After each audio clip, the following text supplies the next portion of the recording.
ministère de la vérité restauratrice Mivresse avec Dr Gaoudé, tu connaîtras la vérité et la vérité t'affranchira.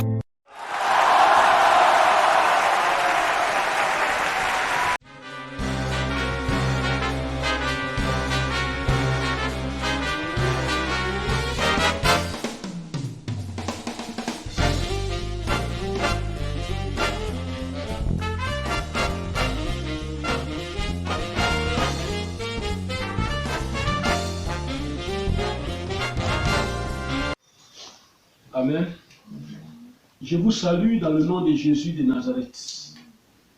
Pour le message d'aujourd'hui, nous allons baisser la tête. Toi qui suis cette vidéo, tu vas baisser la tête. Papa, le moment où ta parole est arrivée, c'est toi qui parles à tes enfants, c'est toi qui nous enseignes. Je ne suis rien qu'un instrument. Papa, parle à tes enfants. Enseigne-nous, édifie-nous. Enseigne-nous la vérité et fais connaître ta parole à tes enfants. Bénis ce message, Seigneur. À travers ce message, Seigneur, montre que c'est toi, Dieu, qui est la parole. Parole source de vie. Que ton nom soit béni, Seigneur. Au nom de Jésus. Amen. Amen. Et la parole d'aujourd'hui est tirée du premier livre de la Bible, du livre de Genèse. Et donc, nous allons prendre le livre de Genèse. Qu'est-ce que le Seigneur veut nous donner comme parole aujourd'hui?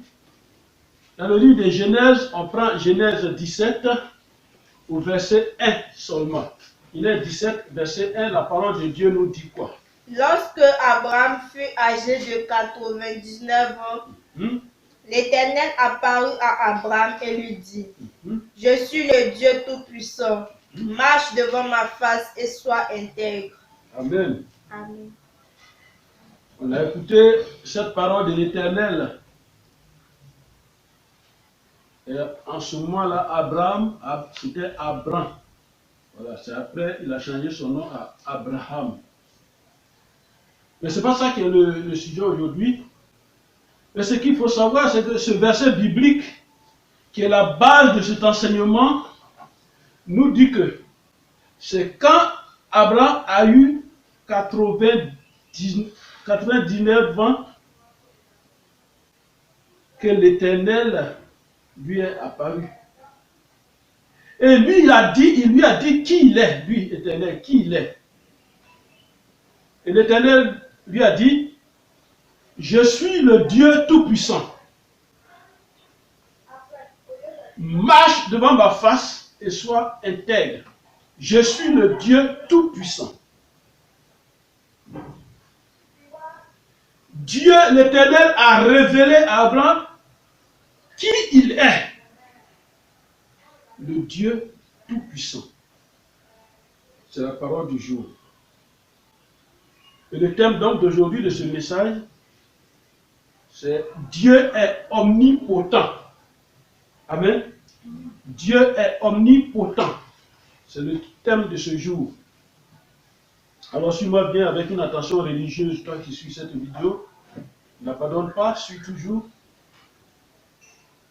Un chrétien doit connaître qui est son Dieu. La foi commence par là. Il est important de connaître ton Dieu qui est avec toi. C'est parce que nous ne connaissons pas. C'est parce que nous ne le connaissons pas. C'est parce qu'on ne le connaît pas qu'on a peur et qu'on doute. Et nous le recherchons. Sur la terre des hommes, nous cherchons des pères spirituels. Chaque enfant sur la terre connaît au moins son père. Chacun de nous a un père. Amen. Amen. Chacun de nous vient de quelqu'un. Puisque généralement nous portons le nom de ce père-là, de ce papa. Alors aujourd'hui, la question que nous te posons,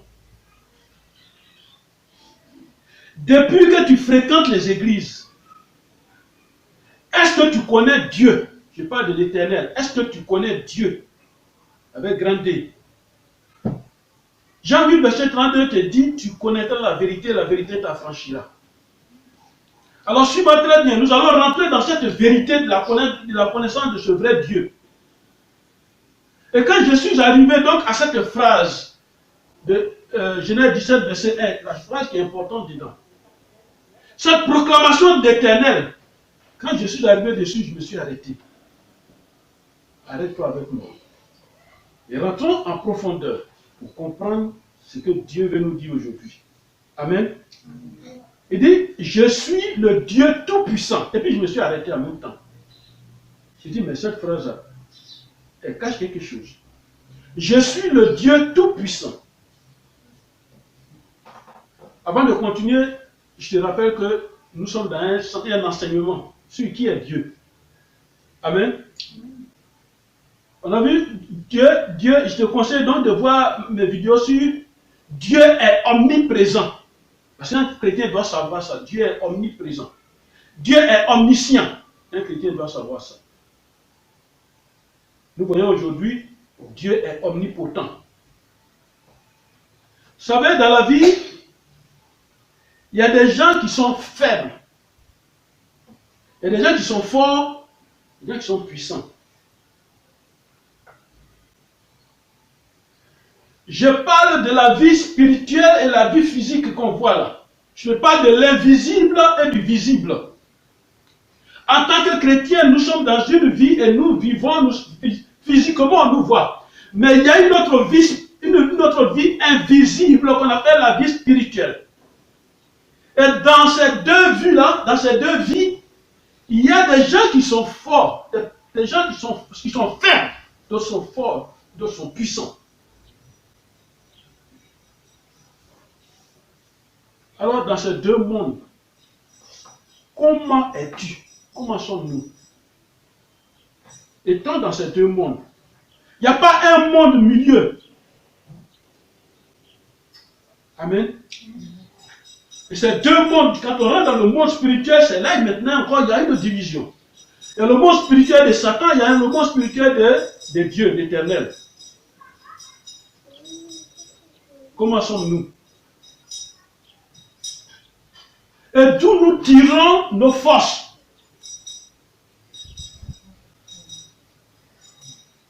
Amen. La faiblesse spirituelle fait de nous des chrétiens qui manquent de vigueur, qui manquent de force, de puissance. Des chrétiens qui manquent de résistance. Des chrétiens qui manquent de capacité. Des chrétiens qui manquent de force intellectuelle et spirituelle. Des chrétiens sans défense. Donc ils sont désarmés. Et c'est de cet état-là que nous devons évoluer pour devenir forts dans le monde, dans ce monde de combat. Et ça c'est personnel. Il faut évoluer pour être fort dans ce monde de combat. Nous sommes dans un monde de combat, si tu ne le sais pas. Que tu sois chrétien ou pas, on est dans un monde de combat. On est dans cette jungle de la terre. Et ce n'est pas comme ça que Dieu avait prévu cette terre. Donc c'est devenu une jungle. Amen. Nous devons être forts. Et ça va nous donner encore une force de caractère en tant que croyant, en tant que chrétien. Et cela peut nous permettre de nous imposer spirituellement. Chrétien, tu arrives quelque part, tu ne peux même pas t'imposer. Ce n'est pas le fait de dire, je suis chrétien, obéissant à mes ordres. Non. Ta présence même déjà va montrer que toi, tu es fort par Jésus-Christ. Amen. Amen. Nous devons développer la puissance et les moyens d'action pour montrer que Jésus-Christ est un Seigneur vrai. C'est à cela que nous évoluerons pour atteindre la puissance. Jésus a dit, je vous ai donné le pouvoir. Il faut atteindre la puissance. On ne devient pas croyant chrétien pour rester au même niveau. Amen. Je parle d'obtention de puissance. De puissance spirituelle. Amen. Je ne parle pas de n'importe quelle puissance. Les gens cherchent de puissance partout. Comme je fais tomber les gens, il faut que je continue de faire tomber les gens. Donc il faut que j'ai une puissance. Et on va chercher la puissance ailleurs. Mais on oublie qu'il y a un Dieu qui s'appelle le Dieu tout-puissant. Amen. Et ce monde est rempli de personnes qui se proclament ou qui pensent être puissants et même tout-puissants. Amen. Il y a donc les sorciers, les marabouts, les féticheurs, les mystiques, donc les faux dieux. Il y a aussi les hommes de Dieu, prophètes, ceci, cela. Amen. Amen. Amen. Amen. Amen. Ils se proclament et ils se disent qu'ils sont puissants. Et quand on rentre dans ce monde, et comme j'ai dit, divisé en deux, il y a la puissance de Dieu, la puissance de Satan, il y a les sorciers, les marabouts, qui se croient forts, puissants, les féticheurs qui se croient forts, les sorciers qui se croient forts, et ils nous influencent en nous miroitant leur puissance, même dans nos églises, en nous miroitant leur puissance. Or, ce n'est pas l'objectif. L'objectif, ce n'est pas de démontrer que moi, homme de Dieu, je suis puissant. Non.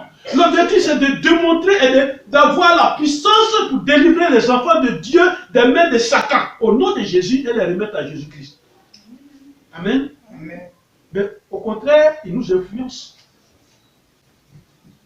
Ainsi, par peur et ignorance, nous nous imposons des pères spirituels. Mon père spirituel.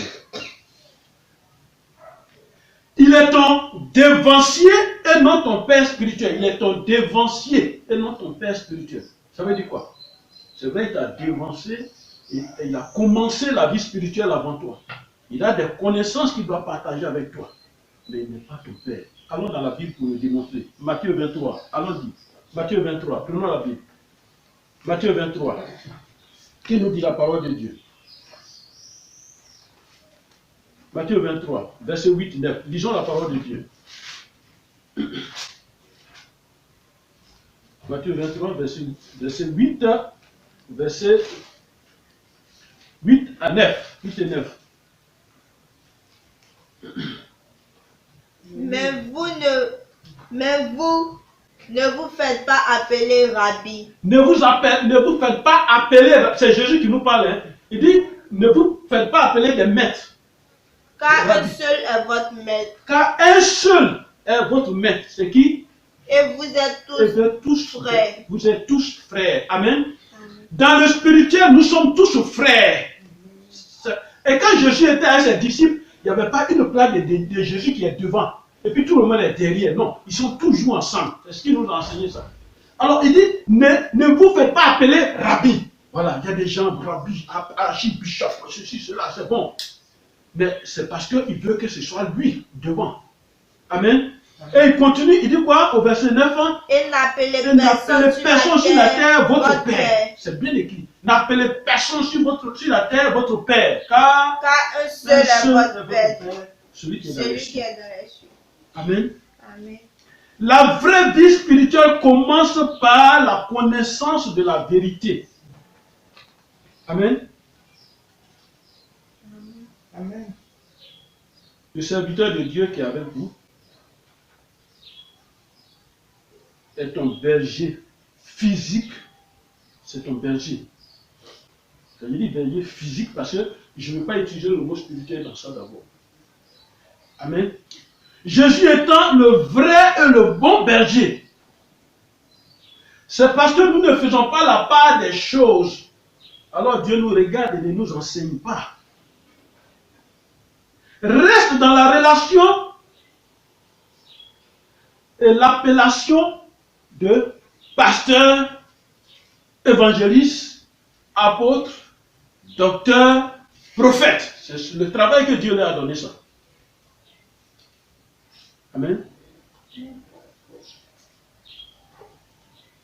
Vous savez, dans l'évolution de l'homme, que ce soit dans le monde physique et dans le monde spirituel, c'est d'abord la faiblesse, c'est vrai. Nous sommes tous faibles. Faibles spirituellement. Et même quand nos ennemis nous envoient une petite mouche qui n'a pas de grande puissance, ils nous envoient une petite mouche, ça peut nous atteindre. Ça peut nous rendre malades spirituellement. Et donc nous sommes faibles. Mais de cette faiblesse, nous devons évoluer pour devenir forts. Et après, fort, on doit être puissant.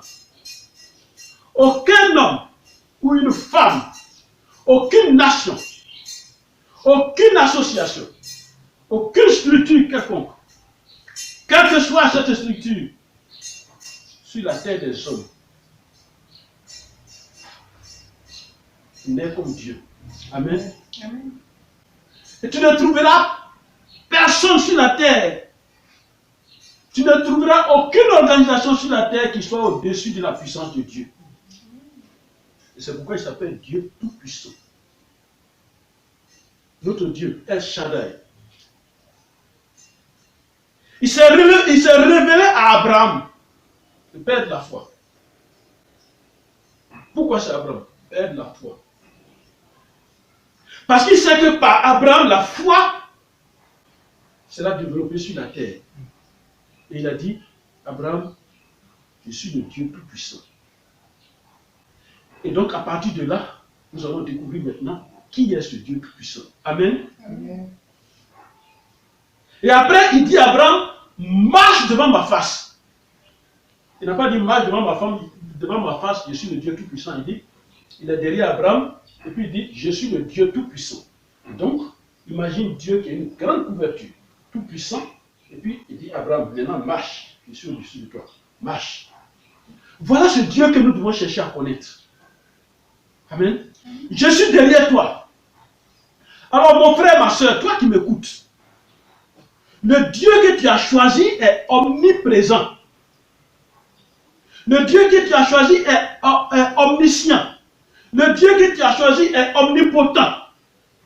Et c'est de son omnipotence que nous parlons aujourd'hui. Tous ces mystiques ou serviteurs des ténèbres ont leur pouvoir, ils ont leur autorité, ils ont leur influence, ils ont leur volonté qu'ils exercent sur nous. Je répète, tous ces agents des ténèbres, ils ont leur pouvoir, leur autorité, ils ont leur influence, ils ont leur volonté qu'ils exercent sur nous. Alors refuse cela. C'est une illusion pour les ignorants et les peureux spirituels. C'est une ignorance pour les faibles. Et la Bible nous dit, elle nous dit quoi? Dans Apocalypse 19, verset 6, la Bible nous dit quoi? Le Seigneur, notre Dieu Tout-Puissant, est entré dans son règne. Dieu Tout-Puissant est dans son règne. Et c'est ce Dieu Tout-Puissant-là qui dit, je suis ton Dieu Tout-Puissant, marche devant moi. Amen. Il est dans son règne. Quand il dit, marche devant moi, il est dans son règne et toi tu rentres dans son règne et personne ne peut te toucher, personne ne peut te parler, personne ne peut te faire du mal, personne ne peut te poursuivre, personne ne peut t'agresser. Marche devant ma face, je suis le Dieu Tout-Puissant. Il faut connaître ce Dieu. Voici le règne de Dieu dans ta vie. Marche avec lui. Et c'est là la foi commence. Amen. Allons dans Daniel. Daniel 4, verset 35. On va écouter la parole de Dieu. Le prophète Daniel. Il va dire quelque chose. Il va poser une toute petite question. Et je voudrais que toi-même tu découvres cette question. Je pourrais le lire. Mais toi-même, tu vas découvrir cette petite question. Allons dans le livre de Daniel. Daniel 4, verset 35. Tous les habitants de la terre tous les habitants de la terre ne sont à ses yeux que néant. Voilà, tous les habitants de la terre sont quoi? Devant Dieu, ils sont petits comme ça, néants, c'est rien. Ils sont rien devant lui, devant Dieu. Mais c'est pas parce qu'ils sont rien devant Dieu que Dieu va les tuer comme il veut. Non, non, non. Tous les habitants, il n'a pas dit les habitants de l'Afrique, les habitants de la France, non, non. Il dit tous les habitants de la terre ne sont que néants devant Dieu. Il agit comme il lui plaît. Alors quand il dit tous les habitants de la terre ne sont que néants, ça veut dire que nos organisations que nous-mêmes nous avons créées pour que nous ayons la paix, nos organisations que nous avons créées pour nos sécurités ne sont que néants. Et continue et dit, il agit comme il lui plaît avec l'armée des cieux. Dieu agit comme il lui plaît avec l'armée des cieux. Il s'en fout de nos armées. Nos armées ne sont rien.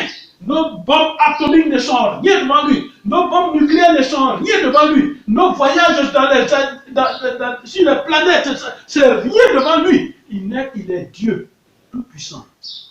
Et continue, il dit, et avec les habitants de la terre. Et avec les habitants de la terre. Et il n'y a personne qui résiste à sa main. Voilà. Personne ne résiste à sa main. Qui peut résister à sa main? Regarde la question. Écoute la question. Il dit, et qui lui disent, que fais-tu? Est-ce que quelqu'un peut lui dire, que fais-tu?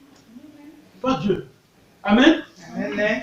Quand Dieu décide de faire quelque chose, Dieu décide de changer la vie de quelqu'un, est-ce qu'un sorcier peut dire, que fais-tu? Amen. Quand Dieu décide de détacher quelqu'un, une âme qu'on a attachée du Dieu, il le fait. Jésus a dit, allez détacher. Et puis envoyer. Quelqu'un demande, pourquoi vous détachez? Dites, le Seigneur a besoin. Amen. Amen. Amen. Qui peut lui poser cette question? Que fais-tu? Amen. Amen. Si on t'a maudit et que Dieu te transporte de la malédiction à la bénédiction, qui peut lui demander pourquoi tu fais ça? Dieu est tout puissant. Amen. Pourquoi? Parce que quelqu'un qui est tout puissant exerce une influence. Et quelle est cette influence? Il exerce une influence sans borne et donc sans limite. Une influence absolue. Et c'est ce que Dieu exerce sur nous, sur la terre, dans toute sa création. Amen. Amen. Ce Dieu-là n'est pas limité. Amen. Amen. Alors compare ceux qui sont agents des ténèbres à ce que je viens de dire par rapport à Dieu. Compare. Et puis commençons. Tu vas suivre, commençons.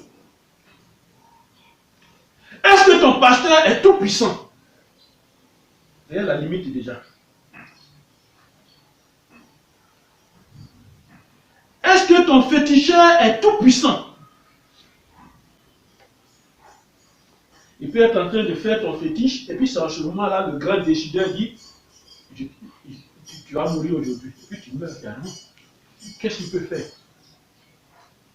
Tu peux lui donner 1 million, 10 millions, il va faire ton fétiche protecteur. Et pendant qu'il est en train de composer le petit protecteur, l'homme à qui appartient l'âme prend l'âme, et puis, voilà, tu as honte.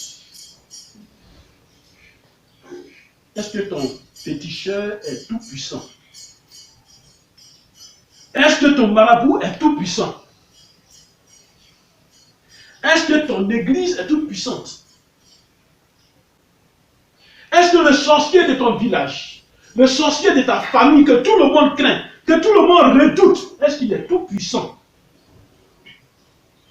J'ai eu affaire à des sorciers qui sont morts pourris.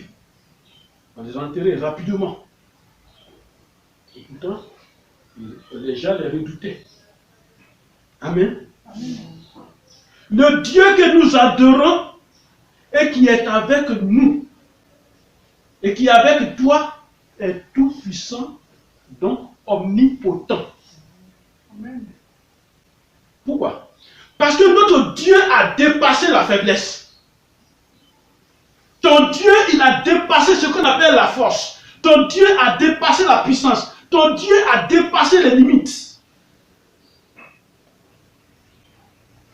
Amen. Amen.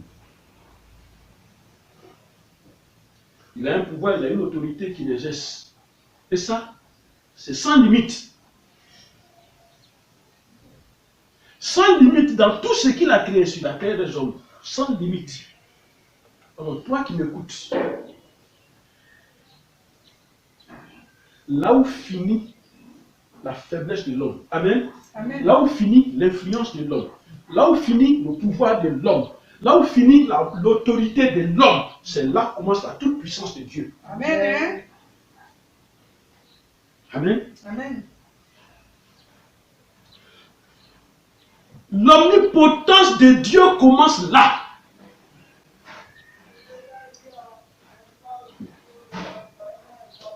Isaïe 43, verset 13 dit, et c'est l'Éternel qui parle. Hein. Il dit, je le suis. Je le suis dès le commencement, et nul ne délivre de ma main. J'agirai. Qui s'y opposera? Voilà ton Dieu. Il dit, j'agirai. Qui peut s'opposer? Tu marches avec un Dieu qui te parle. Prenons Isaïe 43. Isaïe 43, là. Prenons. Isaïe 43. On va rentrer dans cette prophétie. Verset 11 à 13. On va dire cette prophétie. Isaïe 43. C'est moi. Moi qui suis. C'est moi qui suis, avec verset 11 jusqu'au 13. C'est moi. Moi qui suis l'Éternel. C'est moi qui suis l'Éternel. Et hors moi, il n'y a point de sauveur. Il n'y a point de sauveur. Qui peut te sauver? Il dit, oh moi, celui qui a créé les cieux et la terre, il dit, oh moi, il n'y a pas un sauveur. Quand tu t'en vas chercher sauveur, c'est moi. C'est moi. Qui ai annoncé. C'est moi qui ai annoncé. Sauver. Prédire. Prédire.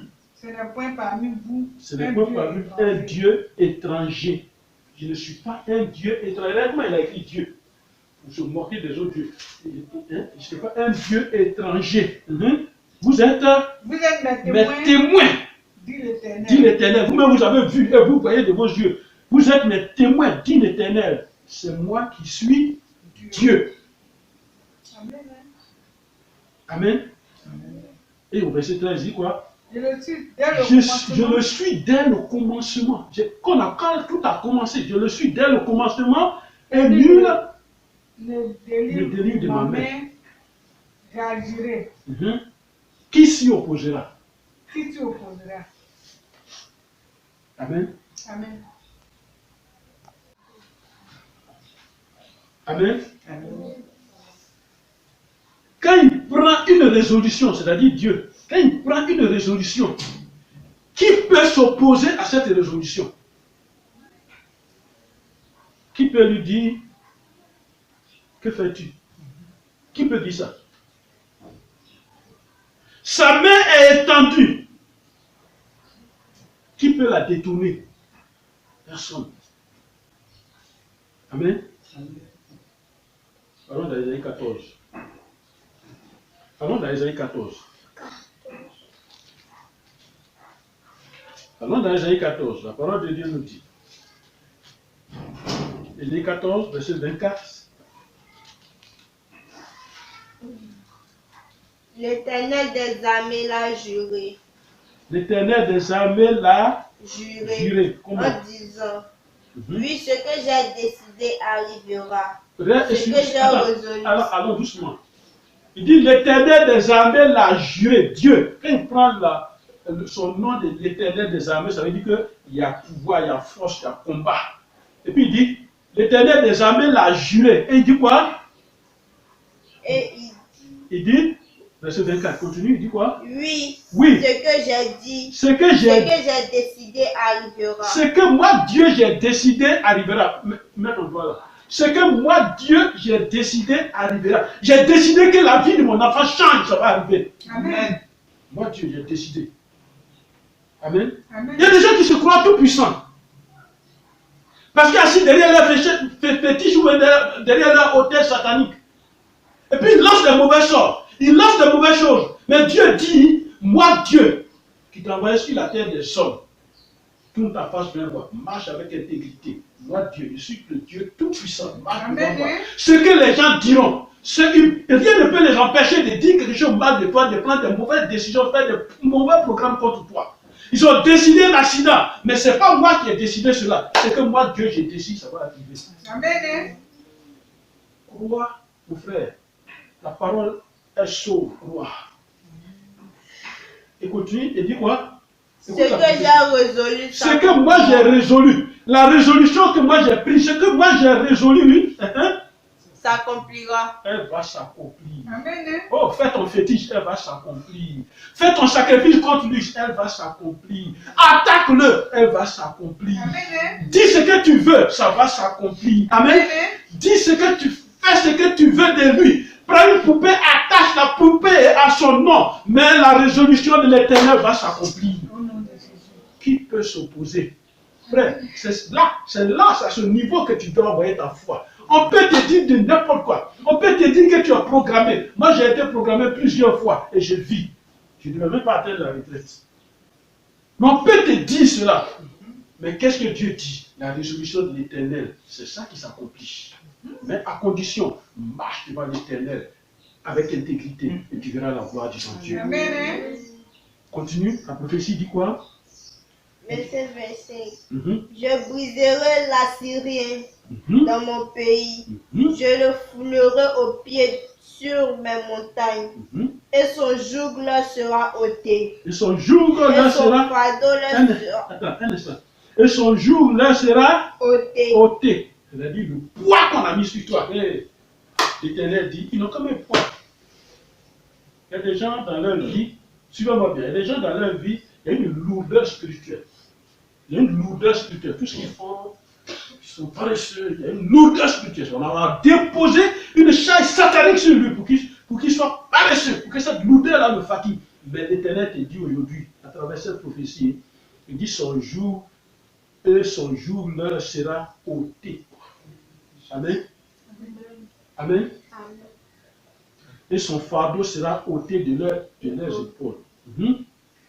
Et continue, il dit, verset 26. Voilà la résolution que j'ai prise contre toute la terre. Voilà la main étendue sur toutes les nations. Voilà la main étendue sur toutes les nations. Continue, verset 27. L'Éternel des armées a pris cette résolution. Il a pris cette résolution. Qui s'y opposera? Qui s'y opposera? Personne. Sa main est étendue. Sa main est étendue. Qui la détournera? Il la détournera. Alléluia. Amen. Dieu est merveilleux, n'est-ce pas? Amen. Amen. Amen.